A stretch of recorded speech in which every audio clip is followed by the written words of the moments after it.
लो मालिक अपना juice P low. अरे वाह टॉमी, बाप रे बाप टॉमी तूने ये क्या कर दिया, पूरे कपड़े खराब कर दिए। टॉमी को अब छोड़ूंगा नहीं।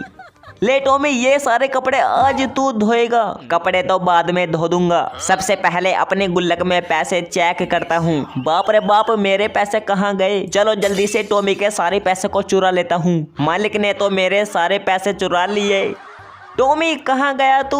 टॉमी हमारी वीडियो को किसी ने भी लाइक नहीं करा। दोस्तों हमारी वीडियो को प्लीज लाइक कर दो। मालिक अपनी एक बार गुल्लक चेक करो। टॉमी मेरे पैसे कहाँ गए। टॉमी मैं तुझे नहीं छोड़ूंगा, अब तू भाग।